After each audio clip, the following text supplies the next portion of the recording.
So it's 2 and a bit weeks to that summit, which is supposed to decide our Brexit future. And you think the Prime Minister should effectively rip up the withdrawal agreement, take the Irish plan out of there. What you're really saying is we should have a no-deal Brexit. Well, no, the Prime Minister has already embarked on a strategy of getting rid of the existing Irish backstop, which is a big problem for the UK because it seems to posit the idea of a border in the Irish Sea, which is totally unacceptable. A breakup. Hang on a second, you're saying so it shouldn't be negotiated till after we leave. There's no way the EU are going to accept that.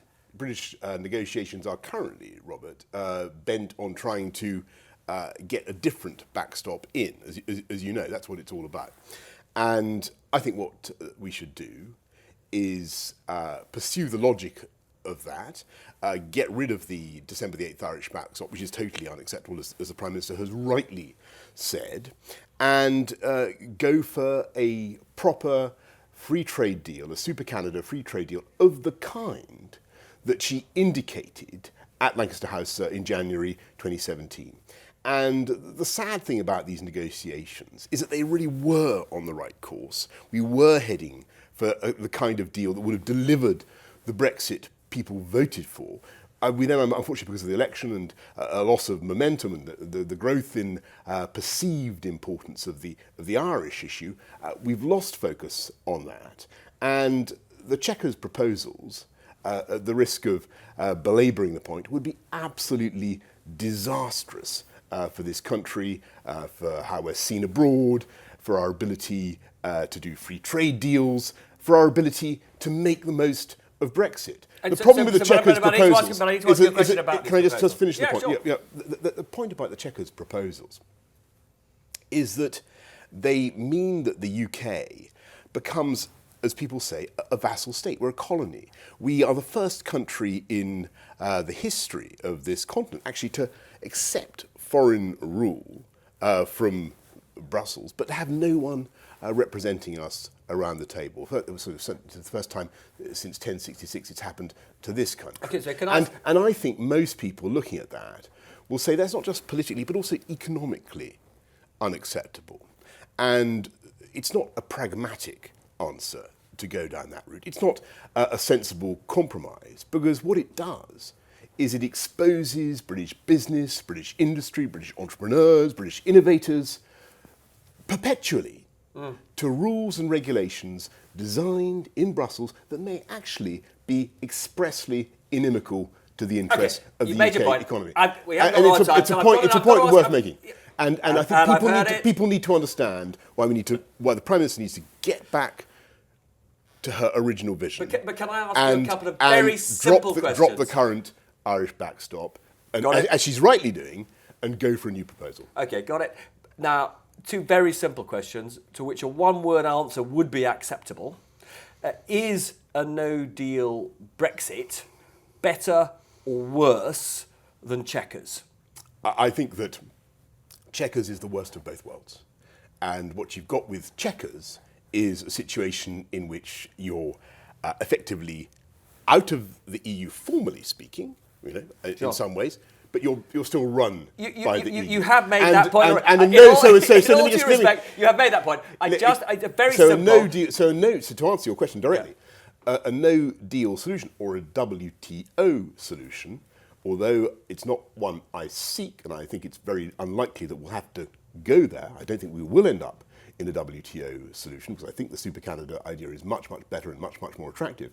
But that solution, even if it were to mean a temporary hiccup, that solution would be better. But I want to emphasise that is not what I am seeking. No. It is not what I am recommending. You're telling me that your first choice is not a no-deal Brexit. Absolutely not. But it is. Absolutely not. But a no-deal Brexit would be better than Chequers. In the long run, and perhaps in the medium term, it would certainly be much healthier for the UK, much better for the UK economy, much better for jobs, much better for growth, than an endless subservience to a system that, after all... Come on, you made this point! Well, you don't have to make it again. Well, I do worry, because you've asked me whether a no-deal Brexit would be worse, and I've been very frank with you. I don't think it would be worse. Great. So then there's a related question, which is, if you were confronted with Chequers versus staying in the EU, which of those is worse? Well, that's a very moot point. And I think that there is an argument. I don't think there are some advantages of simply formally coming out in the way that Chequers does. There are some freedoms that we would gain, but on the other hand, you have to, forgive me if I make the same point again, and I hope you won't mind, but it will mean that we have not taken back control as people were promised before the June 2016 referendum. We will have forfeited control. We will no longer be round the table, and we will be accepting laws not just in goods and agri-foods, but across a very wide range of public policy. And that is just completely democratically unacceptable. It's completely clean contrary to what people voted for. So what will you do if she doesn't take Chequers off the table? I will continue to argue for what I think is the right way forward. And if I can just set out some of the positive advantages of the Super Canada deal. And these are the ones that the Prime Minister herself adumbrated at Mansion House and in various other speeches. If you properly take back control of your regulatory framework, then you can genuinely do big free trade deals around the world. But also, you have the power to make sure that growth industries here in the UK, bioscience, tech, whatever it happens to be, they are big data, they are protected from some of the badly designed one-size-fits-all EU regulations that may not only exist now, but can be promulgated in the future. Very important. One really important detail is if you talk to international manufacturers based in the UK, they say that kind of free trade deal introduces costs and frictions for them as manufacturers because they simply can't move their parts in and out of the country in the way that they need to, and they would be very significantly damaged. Well, I disagree with that. And why? The evidence is very clear. From where? Across the world, where you have just-in-time supply, across Southeast Asia, for instance, and indeed in our own continent, you have just-in-time supply chains that. In the aeronautical industry, for instance, the motor manufacturing industry. Which is all based on membership of the single market. No, they're not. It is. Well, then they're not. With great respect, Robert, they're not. Okay, give me an example of somewhere on this continent that is not in the EU and not part of the single market, which is benefiting from just-in-time manufacturing. Switzerland. Switzerland is effectively in the single market. You know that by the multiplicity. Switzerland. It is effectively in the single market. You know that it is. There are plenty of. Let me give you an example. If you look at the, you asked for on this continent. I'll give you an example. Not on this continent. If you look at the aeronautical industry, where you have very, very sensitive just-in-time supply chains, it is already the case that components move just as fluidly from Singapore into Dahlewitz in Berlin, across to Derby or wherever Rolls-Royce assembles them, and then back again. It is completely fluid. You're right, because the bit that matters in this bit is the bit between Germany and the UK, which you just used as an example. I don't know why you're continuing to treat this as a matter of hilarity. It's not hilarity, it's worrying. It's not actually. And the bit that moves fluidly is from Singapore into the UK and into Germany as well. And I'm afraid the motor manufacturing industry, that is now saying that their just-in-time supply chains couldn't cope. I don't believe that to be true. The motor manufacturing industry, to the best of my recollection, was saying that it would be a disaster for the UK car industry if we didn't join the euro. They were very clear about that.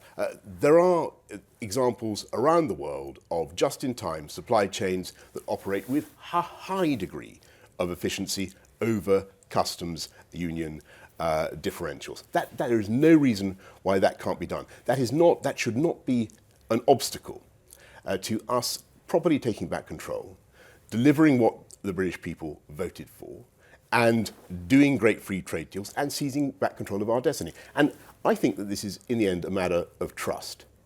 If we don't do something like this, if we don't go for the Super Canada option or something like it, and there are various different models that have been produced over the last few weeks, then I think people will look at the British political class and they will say, well, we told you to do something. We gave you a very clear instruction. You said you would do it.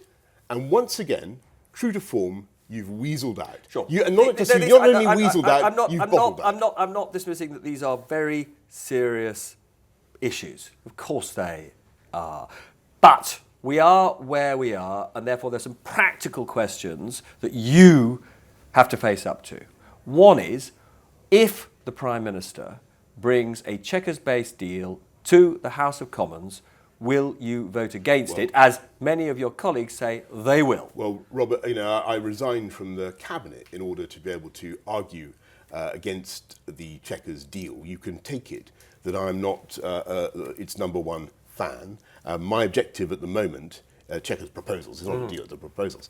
My objective at the moment is to do everything I can to persuade the Prime Minister and the government that this is not the right way forward. And I do. So you would vote against it? You would vote against it?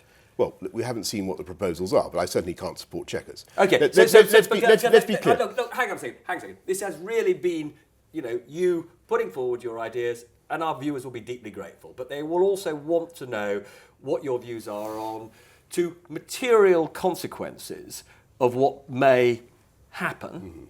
So Amber Rudd said to me just a couple of days ago that if Chequers is voted down, in those circumstances, she thinks there may well be a referendum, which could put the whole issue of staying in the EU back on the table. Are you afraid of that as a possibility? I think that Chequers is not the right way forward, but I think that actually there is the kind of proposal that I'm indicating today, and by the way, which is not wholly original. It's the Prime Minister's original proposal. It's a thought that has been developed in the last few weeks by others. That idea is one that I think would command the support of the overwhelming majority of members of the House of Commons, because they know it's basically what their constituents voted for in most seats. It's what outside London. It's what their constituents voted for. And if you're wrong and a referendum is on the table, would that be a very bad thing? If you're wrong and we end up facing a referendum, I'm not wrong. Thankfully, I'm not wrong in my analysis. No. I'm talking about if you're wrong and the House of Commons votes down whatever Brexit deal is on the table, and we end up with a referendum, is that a disaster? Well, look, if we had some ham, we're going to have ham and eggs. If we hadn't had any eggs, let's, as you said yourself, we are where we are. We're not in that position yet. And what I want to do is to make the case for what I think is the best way forward for our country, a way that will command public confidence and trust and deliver long-term prosperity for this country. I think people will note that you are not saying you're frightened of another referendum. Well, I don't, but I'm certainly not a supporter of another referendum. I think we need to deliver on the mandate that the people gave us in the last referendum, and that unfortunately the Chequers proposals manifestly fail to do that. That's what I care about. That's why I resigned from government. I did play a role in the Leave campaign. I do feel a deep sense of responsibility to try to make sure that people get what they actually voted for. I tried for a long time within government to make that argument. In the end, when it came to Chequers, it was perfectly clear that, I was not being successful, at least with the Prime Minister, and I got to try and make my case to you, to your viewers today. Good to see you. Thank Boris you. Johnson, thank you. Thank you.